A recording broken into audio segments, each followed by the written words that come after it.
Next chapter business environment.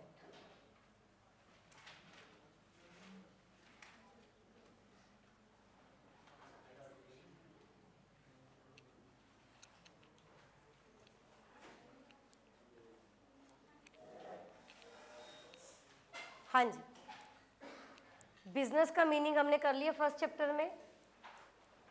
अब हम business कहाँ रह के करते हैं? एनवायरनमेंट में।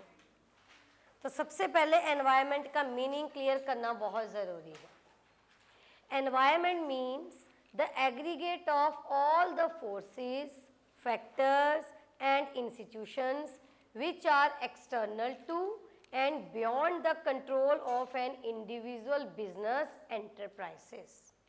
यहाँ तक पहले सुनो। एनवायरनमेंट में वो फोर्सेस और वो फैक्टर्स आते हैं जो बिजनेस के कंट्रोल में नहीं होते, मतलब उनका इम्पैक्ट हमारे ऊपर इतना ज़्यादा होता है कि हमें ना चाहते हुए भी उनके अकॉर्डिंग अपने आप को ढालना होता है। वो हमारे अकॉर्डिंग मॉडिफाई नहीं होंगे, हमें उनके अकॉर्डिंग अपने आप को मॉडिफाई करना होता है। तभी आगे क्या लिखा है? विच exercise a significant influence on the functioning and growth of individual enterprise. Clear है? तो बिजनेस एनवायरनमेंट में ना मेनली वो फैक्टर्स आते हैं जो आपके कंट्रोल में नहीं होते। अदरवाइज एनवायरनमेंट में दो टाइप के फैक्टर्स आते हैं, एक इंटरनल आते हैं और एक एक्सटर्नल आते हैं। इंटरनल फैक्टर्स वो फैक्टर्स जो हमारे कंट्रोल में है, जो विद इन ऑर्गेनाइजेशन है। आप जैसे मर्जी उनको मोल्ड कर सकते हो, उनको बदल सकते हो, लेकिन एक्सटर्नल को आप नहीं बदल सकते। तो इसलिए हम एनवायरनमेंट में एक्सटर्नल फैक्टर ही लेकर चलते हैं। क्लियर है? आगे नेक्स्ट क्या दे रखे है? Nature of business environment. अब जिस एनवायरनमेंट की हम बात कर रहे हैं उसकी नेचर क्या है? कहते ये जो एनवायरनमेंट है ये एग्रीगेटिव है। एग्रीगेटिव मतलब इसमें एग्रीगेशन ऑफ फैक्टर्स हैं, और वो कौन कौन से हैं? Internal plus external. क्लियर है? तो दोनों है, इंटरनल भी हैं और एक्सटर्नल भी हैं। नेक्स्ट क्या है? Inter related. कहते ये जितने भी फैक्टर्स हम आगे जाके करेंगे ये सब इंटर रिलेटेड है। इंटर रिलेटेड कैसे हैं? अभी आपने फैक्टर्स किए नहीं है तो शायद आपको कम समझ में आए। अगर मैं कुछ थोड़ा सा बताने की कोशिश करूँ तो समझो। अब मान लीजिए हमारा कोई सोशल मोटिव है या इकोनॉमिक मोटिव है कि हमने प्रॉफिट अर्न करना है। मैं तो मैं ऑब्जेक्टिव की बात करूंगी, ठीक है। अगर सोशल मोटिव इकोनॉमिक मोटिव है कि हमने प्रॉफिट अर्न करना है तो वो कैसे होगा? अगर हम सोशल ऑब्जेक्टिव पूरा करेंगे, लोगों को सेटिस्फाई करेंगे, तभी हमारा इकोनॉमिक मोटिव पूरा होगा। तो ये क्या हो गए? Inter related. क्लियर है? तो सिमिलरली जो हमारा एनवायरनमेंट है उसमें भी जितने फैक्टर्स हैं वो इंटर रिलेटेड है। अगर हम बात करते हैं कि कौन कौन से फैक्टर्स, कौन कौन से एक्सटर्नल फैक्टर्स या फोर्सेस हमारे बिजनेस एनवायरनमेंट को इफेक्ट करके जाते हैं, उसमें टेक्नोलॉजिकल एनवायरनमेंट आ जाता है, लीगल एनवायरनमेंट आ जाता है, इकोनॉमिक एनवायरनमेंट आ जाता है। अगर मैं लीगल एनवायरनमेंट की बात करूं, मान लीजिए सरकार ने कोई लॉ चेंज कर दिया। अगर सरकार लॉ चेंज करेगी ट्रेड को लेकर तो ऑटोमेटिकली आपके इकोनॉमिक एनवायरनमेंट में चेंजेस आएंगे कि नहीं आएंगे? ठीक है, तो ये क्या हो गए? Inter related. क्लियर है? सरकार ने ही कोई टेक्नोलॉजी बंद कर दी, सरकार ने ही कोई टेक्नोलॉजी अप्रूव कर दी, तो इससे टेक्नोलॉजिकल एनवायरनमेंट में चेंजेस आएंगे कि नहीं आएंगे? ठीक है, तो ये क्या है? Inter related. नेक्स्ट क्या है? डायनामिक। ये बड़ा इंपॉर्टेंट फीचर है, पेपर में आता है। जो बिजनेस एनवायरनमेंट है वो डायनामिक है। डायनामिक मतलब चेंज होता रहता है। बिजनेस एनवायरनमेंट ये नहीं कि आपने एक बार समझ लिया बस फिर आप उसी के अकॉर्डिंग चलते जाओगे और आपको कुछ साल कुछ करने की ज़रूरत ही नहीं है। ये हर रोज़ बदलता है, आपको हर रोज़ मॉनिटर करना होता है, हर दिन आपको इंडिकेटर्स मिलते हैं कि क्या होने वाला है। क्लियर है? नेक्स्ट क्या है? General and specific forces. General and, जिन फोर्सेस की हम बात कर रहे हैं ना, उन फोर्सेस को हम दो पार्ट में डिवाइड करते हैं, एक जर्नल और एक स्पेसिफिक। जर्नल फोर्सेस को हम मैक्रो एनवायरनमेंट में कंसीडर करेंगे, स्पेसिफिक फोर्सेस को हम माइक्रो एनवायरनमेंट में कंसिडर करेंगे, ठीक है। जर्नल एनवायरनमेंट का मतलब क्या है, जर्नल फोर्सेस का मतलब क्या है, जो कि इन जर्नल वे पूरे के पूरे बिजनेस कम्युनिटी को इफेक्ट करके जाते हैं। टेक्नोलॉजी में कोई चेंजेस आ जाते हैं, इकोनॉमी में कोई चेंजेस आते हैं, सोशल कल्चर में कोई चेंजेस आते हैं, लीगल एनवायरनमेंट में कोई चेंजेस आते हैं, तो ये सारे जनरल वे में पूरी इकोनॉमी को इफेक्ट करके जाएंगे। लेकिन जो स्पेसिफिक फैक्टर्स हैं जिसको माइक्रो में डिस्कस करेंगे वो आ जाते हैं कॉम्पिटिटर्स, कस्टमर्स, सप्लायर्स। अगर एक सप्लायर ने आपके साथ डील करना बंद कर दिया तो क्या पूरे सप्लायर्स आपके साथ डील नहीं करेंगे? तो क्या वो सप्लायर पूरी बिजनेस इंडस्ट्री को अफेक्ट कर सकता है? नहीं, वो सिर्फ उसी को कर सकता है जिसके साथ वो डील कर रहा है। ऐसे ही कस्टमर है, क्लियर है। आपको एक आधा प्रोडक्ट लेना बंद कर सकते हो, पूरी इंडस्ट्री को कैसे आप इफेक्ट करके जा सकते हो, उसको हम क्या बोलते हैं? Specific forces. ये हम आगे जाके डिस्कस करेंगे। नेक्स्ट क्या है? रिलेटिव। जो बिजनेस एनवायरनमेंट है वो रिलेटिव कंसेप्ट है। रिलेटिव मतलब it differs from country to country, region to region and even time to time. अब जो बिजनेस एनवायरनमेंट है, जो ये फैक्टर्स हैं, कोई भी एनवायरनमेंट लगा लो, लीगल एनवायरनमेंट लगा लो, पॉलिटिकल एनवायरनमेंट लगा लो, इकोनॉमिक एनवायरनमेंट लगा लो, जो आज से 10 साल पहले था, क्या अब भी वही है? नहीं है, ठीक है। कंट्री टू कंट्री भी वेरी करेगा। जो यूएस का एनवायरनमेंट है, जो यूके का एनवायरनमेंट है, क्या इंडिया का भी वही एनवायरनमेंट है? क्या चाइना का भी वही एनवायरनमेंट है? नहीं है, ठीक है। तो ये मैटर करता है, मतलब डिफर करता है, इसलिए इसको क्या बोलते हैं? Relative concept. Even region to region, ये तो कंट्री टू कंट्री हो गया, कंट्री के अंदर भी एरिया वाइज भी ये डिफर कर देता है। किसी एरिया में किसका ट्रेंड होता है, किसी एरिया में किसी का ट्रेंड होता है, वहाँ का इकोनॉमिक एनवायरनमेंट भी चेंज होता है, वहाँ का सोशल कल्चर एनवायरनमेंट भी चेंज होता है, ठीक है।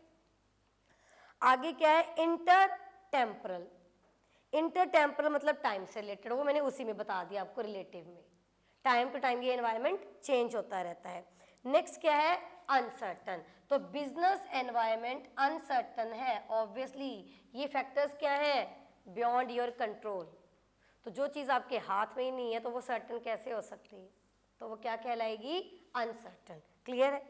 तो आपको नहीं पता कि क्या होने वाला है फ्यूचर में, जितने मर्जी आप इंडिकेटर्स यूज़ कर दो, चाहे लीडिंग इंडिकेटर यूज़ कर रहे हो, फिर भी इंडिकेटर का मतलब जो आपको एक हिंट दे देता है, आप एक प्रेडिक्शन लगा सकते हो, और प्रेडिक्शन कभी भी एक्यूरेट नहीं होती, ठीक है। इवन जैसे आपने देखा होगा कि आप मोबाइल पे चेक करते हो, वेदर कंडीशंस भी चेक कर लेते हो, उसमें भी लिखा होता है बारिश होगी, लेकिन होती ही नहीं है ना।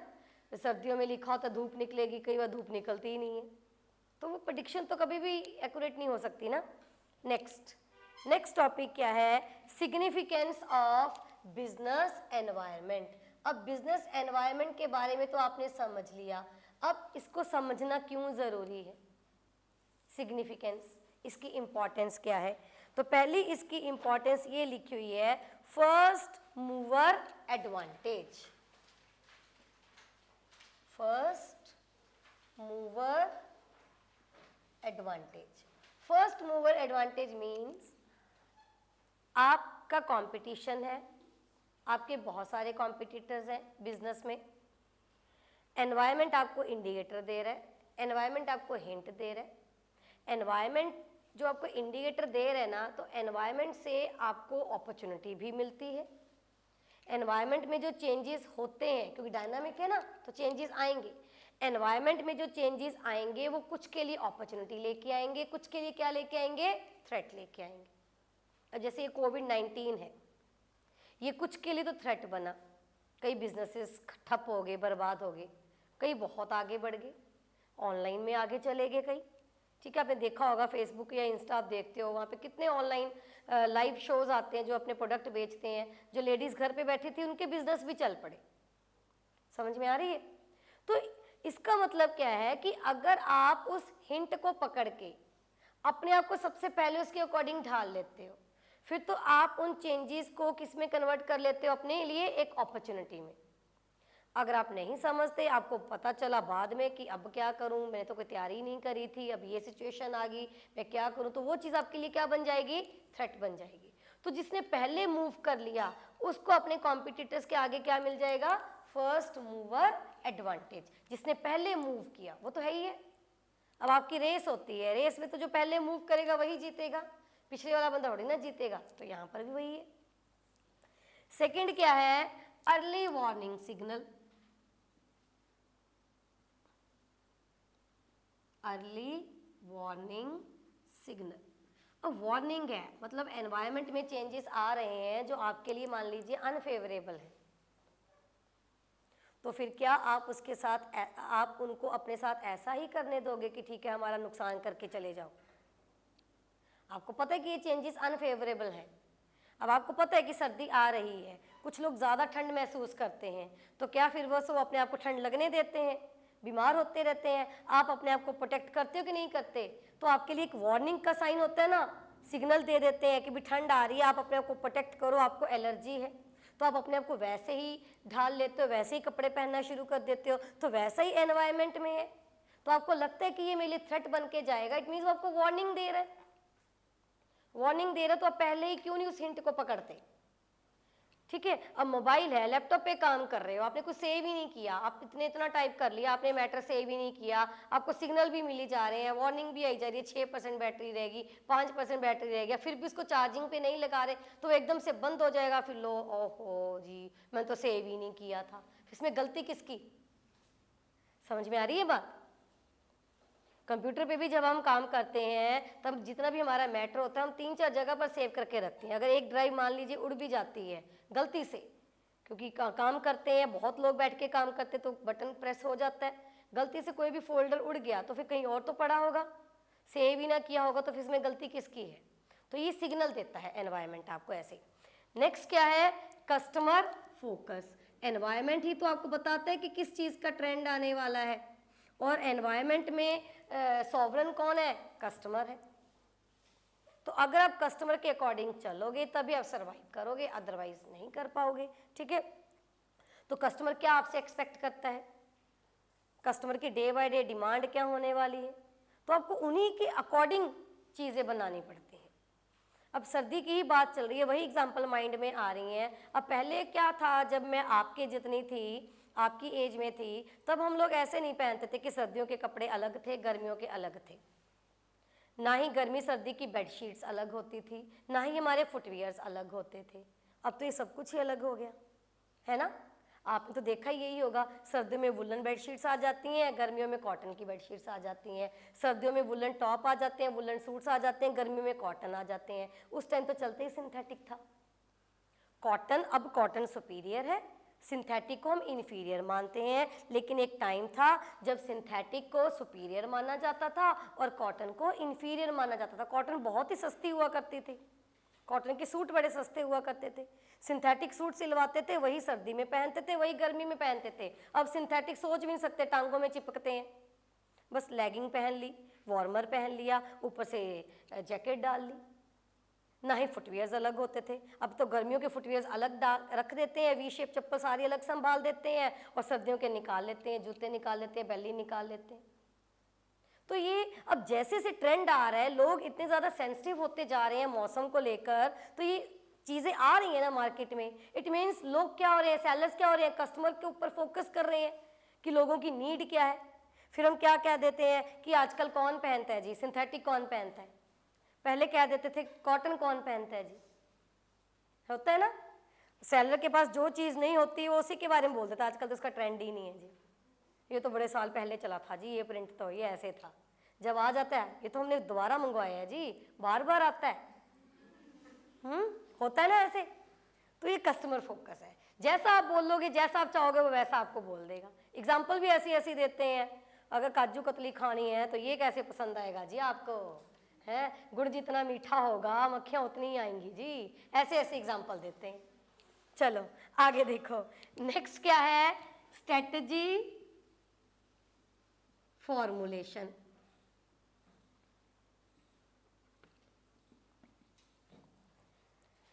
स्ट्रेटजी फॉर्मुलेशन, अब एनवायरनमेंट जो आपको हिंट दे रहा है, बिजनेस एनवायरनमेंट को स्टडी करना क्यों जरूरी है, क्योंकि वहां से आपको हिंट मिल रहे हैं।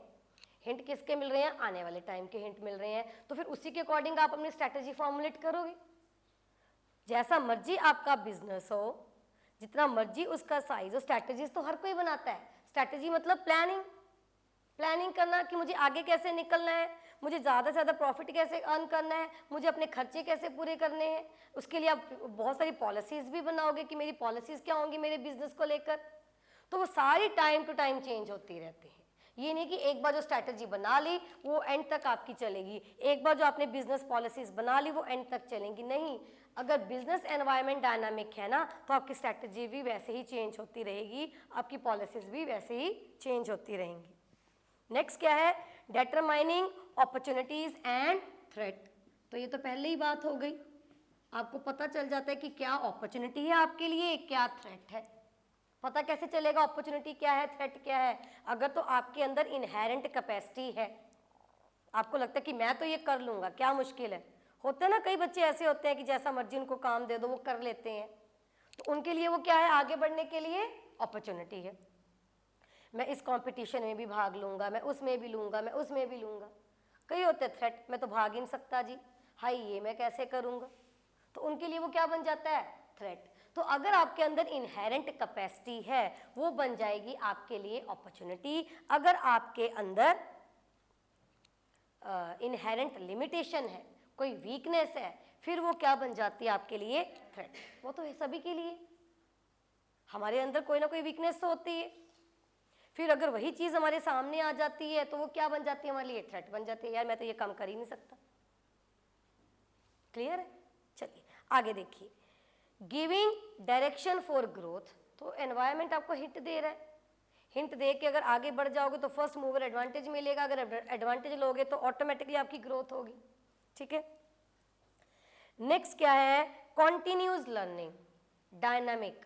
अगर स्टैटिक एनवायरनमेंट हो, सब कुछ रुका हुआ हो, तो क्या आपकी नॉलेज अपडेट होगी? आपकी नॉलेज कब अपडेट होती है? हाँ, जो हमारे बुजुर्ग हैं, अगर उनके टाइम की ही बातें अब तक चलती रहें तो क्या हम अपने आप को अपडेट कर पाएंगे? हम वही पुराने ख्यालों के बन के रह जाएंगे। आजकल तो वो भी हमारे साथ चलने लगे हैं, उनकी सोच भी हमारे जैसे होने लगी है। हो रही है कि नहीं हो रही? तो फिर डायनामिक है, एनवायरनमेंट में चेंजेस आ रहे हैं, वैसे हम बदल रहे हैं। ठीक है, वैसे ही बिजनेस एनवायरनमेंट की बात है। अगर वही बिजनेस आप देख लो, दादा दादी से सुन लो, पुराने ज़माने की जो दुकानें हुआ करती थी, जो शॉप्स हुआ करते थे, जो सामान आता था, अगर वही अब आपको मिले, फिर आपकी तो नीड्स बदल रही हैं, फिर आप क्या वो चीज़ें लोगे? अभी भी आपने मार्केट में देखा होगा कुछ शॉप्स है बड़ी पुरानी है, बड़ी पुरानी चीज़ें दे रहे हैं आपके, तो यार इनका तो ट्रेंड ही नहीं है, ये कौन खरीदता है आजकल। तो अगर सर्वाइव करना है तो आपको अपने आप को अपडेट करना पड़ेगा, क्योंकि एनवायरनमेंट में लगातार चेंजेस आ रहे हैं। नेक्स्ट क्या है, इमेज बिल्डिंग। इमेज बिल्डिंग, और वही है जो अपने आप को इम्प्रूव करेगा, अपने आप को अपडेट करेगा, अकॉर्डिंग टू एनवायरनमेंट चलेगा, उसी की रेपुटेशन इंक्रीज होती है, बाकी तो फिर पीछे रह जाते हैं। गुडविल कब बनती है? जब आप लोगों को सेटिस्फाई करते हो, कस्टमर को सेटिस्फाई करते हो। कस्टमर कब सेटिस्फाई होंगे? जब आप उनके अकॉर्डिंग प्रोडक्ट उनको सप्लाई करोगे, आप उनके ऊपर फोकस करोगे। उनके ऊपर फोकस कब करोगे? जब आपको पता चलेगा कि वो आपसे एक्सपेक्ट क्या करते हैं, और वो कहाँ से पता चलेगा? एनवायरनमेंट से। एनवायरनमेंट को ही स्टडी नहीं करोगे तो ये सारी चीज़ों में पीछे रह जाओगे। ठीक है, नेक्स्ट इसमें क्या है, अगेन वही पॉइंट, मीटिंग कंपटीशन। वो तो फर्स्ट पॉइंट जैसा ही है, फर्स्ट मूवर एडवांटेज जैसा ही है। फर्स्ट मूवर एडवांटेज में क्या किया था, आप अपने कॉम्पिटिटर से आगे निकल जाते हो। क्या हो गया? कुछ तो हुआ है, बताओ बताओ। मैसेज? इतना टाइम किसको मैसेज कर रहे थे? अच्छा, वैसे ही हंस रहे थे, तो बात नहीं समझ में आती। आजकल मुझे वैसे ही उल्टा सुन रहे हैं। उल्टी बातें सुनते हैं ना तो फिर उल्टा ही सुनता है, क्या करें। जैसे आप हो वैसे हम बन जाते हैं। चलो मुंह नहीं खोलती मैं। हाँ जी, मीटिंग कंपटीशन, फिर आपको शर्म आ जाएगी। चलिए, मीटिंग कंपटीशन हो गया, चलिए आगे देखते हैं। नेक्स्ट है इंटरेक्शंस, एक्सचेंज। फिर वही हम भी अपडेट हो जाते हैं, हम भी मॉडर्न हो जाते हैं कि यार आजकल तो ये चलता ही है यार, ट्रेंड है, क्या करें, है ना। अपने बच्चे पता नहीं क्या करेंगे। हाँ जी, नेक्स्ट है इंटरेक्शन, एक्सचेंज, बिटवीन, पर ये है कि ना वही बात है, ये भी सिग्नल है, जो आप हरकतें करते हो ना वो हमें बहुत कुछ सिखा के जाता है। हमारे अंदर इतनी ज़्यादा अवेयरनेस, इतनी ज़्यादा अलर्टनेस आ जाती है ना, अच्छा ऐसे भी हो जाता है, चल कोई नहीं, हम और 2 कदम आगे हो जाते हैं। हमारे बच्चे भी सोचेंगे कि मम्मी को इतना सब कुछ कैसे पता है ना। ये नहीं पता कि मम्मी सारा दिन बच्चों में रहती है तो मम्मी को पता चल जाएगा। तो मैं तो पूरा सोच के बैठी हूँ कि मैं ना उनके जो कॉन्टैक्ट लिस्ट है, चाहे मम्मी के नाम से नंबर सेव कर रखा हो, चाहे पापा, अंदर नंबर खोल के जरूर देखूंगी, चाहे किसी फ्रेंड लड़की का नाम क्यों ना सेव कर रखा हो, फिर भी अंदर खोल के देखो कि है लड़की, डायल करके तो देखो, आजकल तो कुछ भी हो सकता है भाई, है ना। हाँ चलो नेक्स्ट, आप हो तो कुछ भी हो सकता है। इंटरेक्शन, एक्सचेंज, शर्म नहीं आती, कितना हंस हंस के बोल रहे हो, वही मौका देख लेते, मैं मैडम हंस रही है तो आप भी हंस लिए, है ना। अगर मैं सीरियस होकर डांट देती फिर आप भी चुप कर जाते, तो मैंने कहा मैंने क्या लेना, है ना। हाँ जी, interaction, exchange between the organisation and its environment. अब एनवायरनमेंट के साथ, एनवायरनमेंट में रह के आप बहुत कुछ एक्सचेंज करते हो। आपकी एनवायरनमेंट के साथ क्या हो रही है, इंटरेक्शन हो रही है। इंटरेक्शन मतलब बातचीत कर रहे हो, कम्युनिकेट कर रहे हो एक दूसरे को। कम्युनिकेट क्या सिर्फ बोल के ही होता है, नहीं, कम्युनिकेट बिना बोले भी हो जाता है, आप अपने एक्शंस के साथ भी कम्युनिकेट कर सकते हो, ठीक है, तो उसको बोलते हैं इंटरेक्शन। अब इंटरेक्शन और exchange between organisation and environment, तो इसमें एक्सचेंज क्या हो रहा है, बहुत कुछ चीज़ों का एक्सचेंज हो रहा है। पहले तो आपका एक्सचेंज हो रहा है एक्सचेंज ऑफ इंफॉर्मेशन। एक्सचेंज का मतलब क्या होता है, लेना और देना। आप एनवायरनमेंट से इंफॉर्मेशन लेते हो, इनफ्लो, आप एनवायरनमेंट को इंफॉर्मेशन देते हो, आउटफ्लो। समझ में आ गई। एनवायरनमेंट जब आपको हिंट देता है, एनवायरनमेंट जब आपको इंडिकेटर्स देता है कि क्या होने वाला है, फिर उसके बेस पर आप अपनी स्ट्रेटजीज फॉर्मुलेट करते हो, आप अपनी पॉलिसीज को चेंज कर लेते हो, तो वो क्या है, इनफ्लो ऑफ इंफॉर्मेशन। फिर उसके अकॉर्डिंग आप अपनी जब पॉलिसीज चेंज कर लेते हो, आप अपनी स्ट्रैटेजीज चेंज कर लेते हो, आप वैसे ही प्रोडक्शन करना स्टार्ट कर देते हो, तो वो आपकी तरफ से एनवायरनमेंट को क्या जा रही है, इंफॉर्मेशन। समझ में आ रही है। पेरेंट्स ने आपको कुछ बोल दिया कि भी ऐसे नहीं ऐसे करना है, तो आपके लिए इनफ्लो ऑफ इंफॉर्मेशन हो गई। आप उसके अकॉर्डिंग करते हो या उसके अगेंस्ट करते हो, जैसा भी आप रिएक्ट करते हो वो क्या हो गया, फिर आउटफ्लो ऑफ इंफॉर्मेशन। आपके बिहेवियर से पता चल जाता है, तो ऐसी ऑर्गेनाइजेशन है, ठीक है। ऑर्गेनाइजेशन एनवायरनमेंट से हिंट पकड़ेगी, वैसे ही अपने आप को ढालेगी, जिस भी वे में ढालती है, तो वो जो भी काम करेगी अपने रिएक्शन से, अपने रिएक्शन से वो बता देती है एनवायरनमेंट को किसने क्या समझा, उसको बोलते हैं आउटफ्लो ऑफ इंफॉर्मेशन। बस इसमें कुछ और करने की जरूरत नहीं है। आपने देखा होगा इसमें अंदर से कोई क्वेश्चन नहीं आए हुए, नहीं आए ना, सिर्फ इतना आया हुआ है कि इंटरेक्शन में, एक्सचेंज में क्या क्या होता है, तो इसलिए आप सिंपल वे में इसको समझो, ज़्यादा डिटेल नहीं करनी। नेक्स्ट इसमें क्या हो रहा है, एक्सचेंज ऑफ रिसोर्सेज। अब ये तो आपको पता ही है, एनवायरनमेंट से रिसोर्सेज लेते हो, एनवायरनमेंट को रिसोर्सेज देते हो। एनवायरनमेंट से क्या रिसोर्सेज ले रहे हो, input, land, labour, capital, entrepreneurship, ठीक है। और एनवायरनमेंट को क्या देते हो, जो भी गुड्स एंड सर्विसेज आप प्रोड्यूस करते हो, किसी के लिए वो फाइनल गुड बन जाता है, किसी के लिए वो इंटरमीडिएट गुड बन जाता है, किसी के लिए वो कैपिटल गुड्स बन जाता है, तो वो क्या हो गया, आउटफ्लो ऑफ रिसोर्सेज। किसी के लिए तो रिसोर्सेज बन जाते हैं ना, समझ में आई। मैंने कोई चीज़ प्रोड्यूस करी, मैंने आगे दे दी, उस बंदे ने आगे यूज़ करके कुछ और प्रोड्यूस किया, तो उसके लिए क्या बन गई मेरी प्रोड्यूस करी हुई कॉमोडिटी, रिसोर्सेज, ठीक है। नेक्स्ट देखिए क्या है, exchange of influence and power. Exchange of influence and, इस चैप्टर को फर्स्ट टाइम कौन कर रहा है, अभी जो बैठे हैं फर्स्ट टाइम कर रहे हो, आपने मई में देना है, आपने अभी देना, समझ में आ रहा है, ठीक। Exchange of influence and power. Environment आपको इन्फ्लुएंस करता है, वो तो कर ही रहे, एनवायरनमेंट आपको अपॉर्चुनिटी दे रहा है, एनवायरनमेंट आपको थ्रेट दे रहा है, फिर उसी के अकॉर्डिंग आप अपनी स्ट्रैटेजीज फॉर्मुलेट कर रहे हो, उसी के अकॉर्डिंग आप अपनी पॉलिसीज चेंज कर रहे हो, ठीक है। एनवायरनमेंट आपको इन्फ्लुएंस कैसे कर रहा है, रिसोर्सेज देकर या ना देकर, कम देकर या ज़्यादा देकर। एनवायरनमेंट से आपको रिसोर्सेज मिलते हैं, अगर रिसोर्सेज की कमी हो गई, पीछे से शॉर्टेज हो गई, तब भी वो तो इन्फ्लुएंस कर ही रहा है ना एनवायरनमेंट आपको। एनवायरनमेंट आपको पावर भी दे रहा है, पावर किसकी दे रहा है, टू यूज़ देयर रिसोर्सेज, कि हमारे रिसोर्सेज को यूज़ करो। फिर आप कैसे इन्फ्लुएंस कर सकते हो एनवायरनमेंट को, उन रिसोर्सेज को प्रॉपर यूटिलाइज करके। अगर प्रॉपर यूटिलाइज नहीं करते, आप पोल्यूशन क्रिएट करते हो, तब भी तो आप इन्फ्लुएंस कर ही रहे हो। इन्फ्लुएंस का मतलब प्रभावित करना, तो वो इन अ पॉजिटिव वे भी हो सकता है, इन अ नेगेटिव वे भी हो सकता है, वो तो आपके ऊपर डिपेंड करता है कि आप कैसे कर रहे हो, ठीक है। चलिए आगे देखिए, business response to its environment. अब एनवायरनमेंट को आप रेस्पॉन्स कैसा कैसा दे सकते हो। एनवायरनमेंट से हिंट पकड़ लिए, एनवायरनमेंट के साथ इंटरेक्शन कर लिया, अब आपका रेस्पॉन्स क्या रहेगा। तो पहला आपका जो रिस्पॉन्स होता है ना, जो एनवायरनमेंट से इन्फ्लो आप करते हो, चाहे इन्फॉर्मेशन कर रहे हो, चाहे रिसोर्सेज कर रहे हो, चाहे आप इन्फ्लुएंस कर रहे हो, तो पहला आपका रिस्पॉन्स रहता है एडमिनिस्ट्रेटिव रिस्पॉन्स।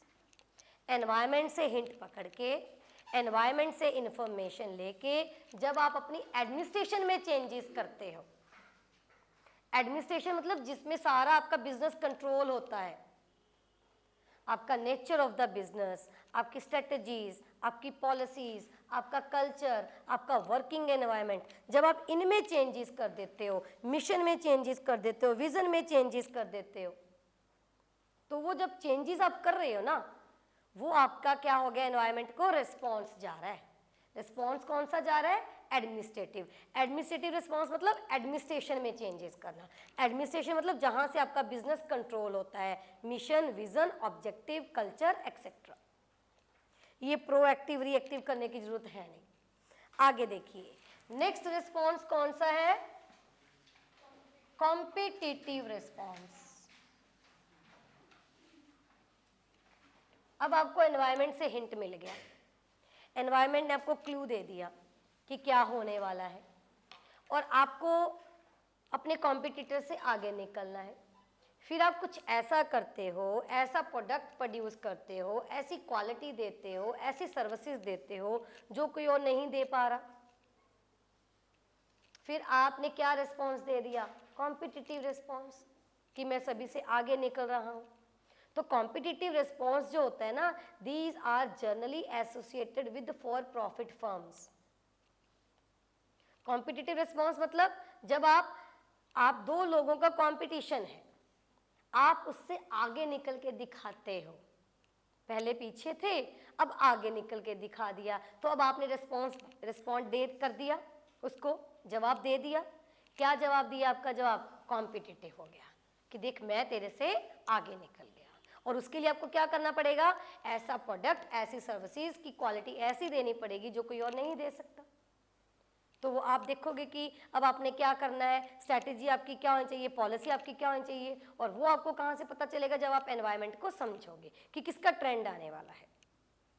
क्लियर है। जैसे इसमें बहुत सारी एग्जांपल्स आगे आगे भी दे रखी होंगी कि जो आईटीसी कंपनी थी, इंपीरियल तंबाकू कंपनी, उसने पहले ही समझ लिया कि आने वाला जो ट्रेंड है ना वो टूरिज्म का आने वाला है। अब पहले लोग इतना कहाँ घूमते थे, अपने मम्मी पापा की बात कर लो या उससे पहले की बात कर लो, चलो आपके मम्मी पापा तो फिर भी जवान हैं, उससे पहले की बात कर लो, वो कहाँ लोग इतने घूमते थे। अब तो छुट्टियाँ आती नहीं, गर्मी सर्दी तो जाना ही जाना है ना, एक ट्रेंड सा चल पड़ा है। जो नहीं जाते वो भी निकल पड़ते हैं दूसरे को देखा देखी। आजकल लोग पिक्स अपलोड कर देते हैं, जाते बाद में, पहले पिक्स आ जाती हैं, एयरपोर्ट पे भी आ जाती है, फिर वहाँ लैंड करके भी आ जाती है, फिर होटल के कमरे की भी आ जाती है, फिर वहाँ से जाते भी आ जाती है, फिर रास्ते की भी आ जाती है, फिर जो घर पे बैठे हैं उनका भी जी मचलता है कि हम भी घूम आए।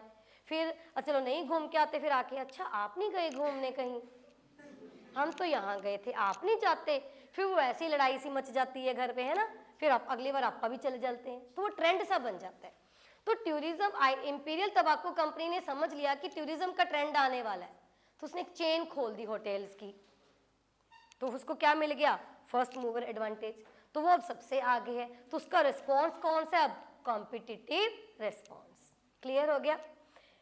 नेक्स्ट आगे लास्ट रिस्पॉन्स कौन सा इसमें, कलेक्टिव रिस्पॉन्स। अब आपको पता है कि आपके अकेले की बस की बात नहीं है, जो आने वाला ट्रेंड आ रहा है ना, जो बिजनेस एनवायरनमेंट में चेंजेस आ रहे हैं, उसको आप अकेले कॉप अप नहीं कर पाओगे, अकेले का बस की बात नहीं है। फिर आप क्या करोगे, कॉम्बिनेशन में आ जाओगे, कुछ एंटिटीज को अपने साथ मिला लोगे, कुछ फर्म्स को अपने साथ मिला लोगे, मर्ज हो जाओगे, ज्वाइंट वेंचर में आ जाओगे, पार्टनरशिप में आ जाओगे। तो अगर आप ऐसा करते हो, आपका ये रिस्पॉन्स क्या कहलाता है, कलेक्टिव रिस्पॉन्स, कि अब हम इकट्ठे हैं, है ना। अकेले किसी के साथ लड़ाई होगी, फिल्मों में दिखाया जाता है, सीरियल में दिखाया जाता है, फिर अपने साथ 2-3 और अपने फ्रेंड ले आता है, भाई आ जाते हैं उसके 3-4 जो होते हैं, है ना, तो वो आ जाते हैं, इकट्ठे कर चलते हैं, तो वो क्या है, कलेक्टिव रिस्पॉन्स है कि देख लो अब हम चाह रहे हैं, आ जाओ। ठीक है, चलिए आगे देखिए, नेक्स्ट क्या है, एनवायरमेंटल स्कैनिंग। एनवायरमेंटल स्कैनिंग का ना सिर्फ एक तो मीनिंग आएगा पेपर में, एक इसमें जो 3-4 चीजें दे रखी हैं उसके मीनिंग आपको क्लियर करने हैं। अब स्कैनिंग करना क्या है, स्कैन करना मतलब कुछ गलत तो नहीं है ना, जैसे बॉडी को स्कैन करते हैं, कोई बीमारी तो नहीं है, बीमारी है तो उसका फिर इलाज ढूंढ लेते हैं, ठीक है, क्या प्रॉब्लम है, क्या इशू है, फिर हम उसका इलाज करते हैं। ऐसी एनवायरनमेंट को स्कैन करना बहुत ज़रूरी है। एनवायरनमेंट को स्कैन करने का मतलब क्या है, कहते हैं environmental scanning can be defined as the process by which organisations monitor their relevant environment to identify opportunities and threats affecting their business for the purpose of taking strategic decision। वही बात, business environment को समझना कि क्या क्या opportunities आ सकती हैं, क्या क्या थ्रेट्स आ सकती हैं, जब आप इस चीज़ को डिटेल में समझते हो उसको हम क्या कह देते हैं, स्कैनिंग। ठीक है, इसमें मेनली 4 इश्यूज आती हैं, 4 चीज़ें होती हैं स्कैनिंग में। पहला क्या होता है, इवेंट। सेकंड हम इसमें क्या करेंगे, ट्रेंड्स। देन हम क्या करेंगे, इश्यूज। उसके बाद क्या है, एक्सपेक्टेशंस। इवेंट, घटना, हैपनिंग ऑफ समथिंग, एनवायरनमेंट में कुछ हुआ, ठीक है, एनवायरनमेंट में जो हुआ उसके बाद अब क्या ट्रेंड चल पड़ा, जो भी घटना घटी उसके बाद लगातार वही चीजें होने लगी, ट्रेंड। फिर वही चीजें जब बार बार हो रही हैं तब लोगों को कुछ प्रॉब्लम्स आ रही हैं, इश्यूज। उन प्रॉब्लम्स को सॉल्व करने के लिए वो आपसे या सरकार से कुछ एक्सपेक्टेशंस लगा के बैठे हैं कि सरकार हमारी प्रॉब्लम को सॉल्व करे। कोविड-19 इवेंट, ट्रेंड क्या आ गया, face mask, sanitiser, social distance, issues, problem आ गई। सैनिटाइजर से भी हाथ खराब होते हैं, मास्क से भी सांस घुटता है, सोशल डिस्टेंसिंग में भी प्रॉब्लम होती है, ठीक है। फिर आगे क्या आ गया, एक्सपेक्टेशंस। अब हम क्या एक्सपेक्ट करते हैं सरकार से, सरकार ही हमारे घर पे आके टीके लगाए, सरकार ही हमें प्रोटेक्ट करे, हमें तो अपने आप को प्रोटेक्ट करना नहीं, है ना, यही चीज़ है। चलिए इसमें जो लाइंस है ना वो आपको लर्न करनी है। Events are import and specific occurrence taking place in different environmental sectors, ये लाइन आपको लर्न करनी है।